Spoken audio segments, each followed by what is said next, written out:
माही आई ना तो वो दवा पी लो, मैं गोली तक के निकाल के लाके बेटा चाहिए बेटा चाहिए, क्योंकि यकीन कर ले आप लोग कि बेटियों का सुख भी। अस्सलाम वालेकुम एवरीवन, कैसे हो आप सब। चले थर्सडे वाला व्लॉग शुरू करते हैं 11:44 को, मीन्स 11:15 हो गए। नाश्ता कर रही हूँ, चाय और पार्ले जी। सुबह सुबह का नाश्ता आज चाय और पार्ले जी, साथ में जो है ना नाश्ते के आज है क्रोसिन गोली।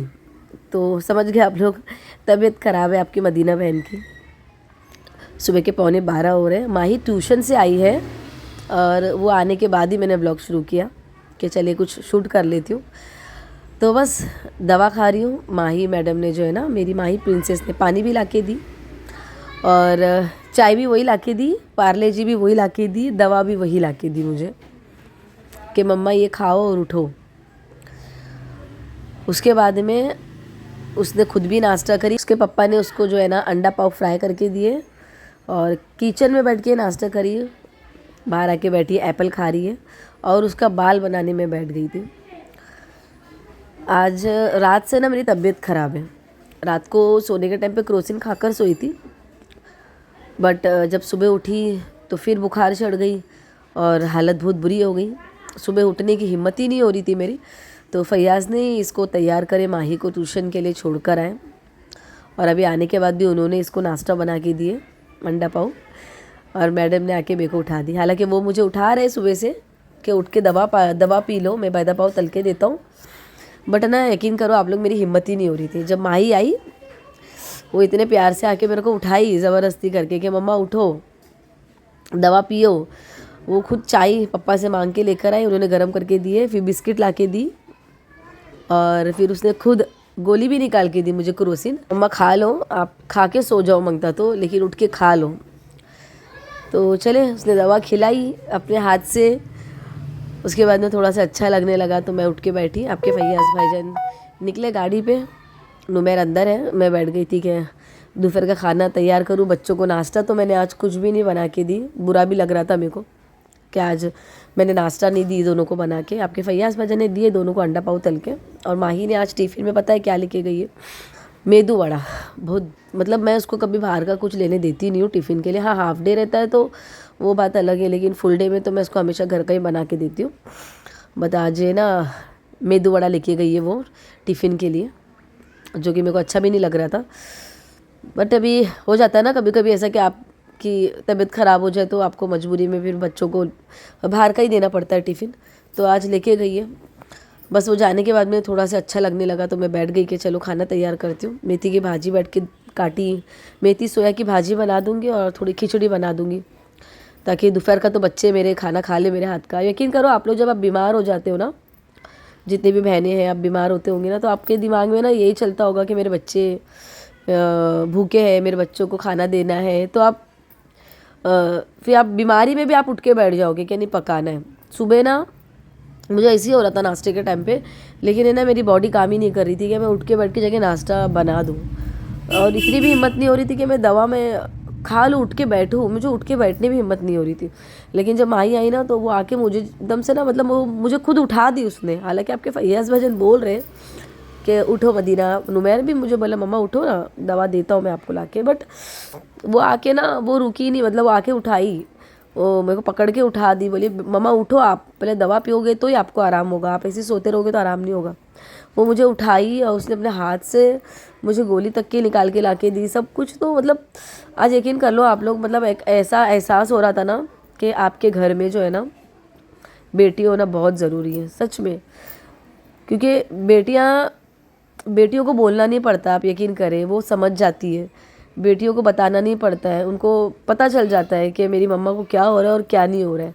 आज माही ने जब ऐसी ट्यूशन से आके मेरे को दवा दी, मुझे उठाई उसने, तो ऐसा लगने लगा कि यकीनन अल्लाह पाक ने ना सबके घर में बेटियां देना है। यकीनन मतलब मुझे इतना रोना भी आ रहा था उसको देख के, बट मैं उसके सामने रोई नहीं, क्योंकि मैं रोती हूँ ना वो रोती है। तो उसको देख के ना ऐसा लग रहा था कि अल्लाह पाक सबके घर में एक बेटी तो ज़रूर देना। क्योंकि जो बेटियों का प्यार होता है ना, अब यकीन कर लो, मैंने कहते हैं ना कि देखिए मेरे घर में बेटा भी है अल्हम्दुलिल्लाह, बेटी भी है, अल्लाह पाक ने मेरे को दोनों से नवाजा है। लेकिन मुझे कहते हैं ना, एक माँ को पता होता है कि जो बेटा होता है ना वो आपको हर चीज़ आपकी करेगा, लेकिन वो जो इमोशनल अटैचमेंट जो बेटियां देती है ना वो बेटा नहीं दे सकता है। बेटा बोलेगा मुंह से, लाकर देगा, सब कुछ करेगा, लेकिन वो इमोशनली ना वो शायद वो इमोशनली वो फील नहीं कर पाएगा, आपको फील नहीं करा पाएगा। बेटियां जो है ना, अगर आप रोओगे ना तो बेटी रोएगी आपके साथ, लेकिन बेटा आपके साथ रोएगा नहीं। हाँ, उसको दुख होगा, तकलीफ़ होगी, लेकिन वो रोएगा नहीं। माही के अंदर ना एक माशाल्लाह से अल्लाह पाक ने एक अलग सी एक चीज़ ऐसी डाला है, शायद मेरी कंडीशन देख के, कि वो ना मुझे ना ज़रा सी भी तकलीफ़ में नहीं देख सकती है। मैं ना रियलाइज़ करती हूँ कि मेरे को तकलीफ़ होती है ना, वो तकलीफ़ वो खुद फील करती है।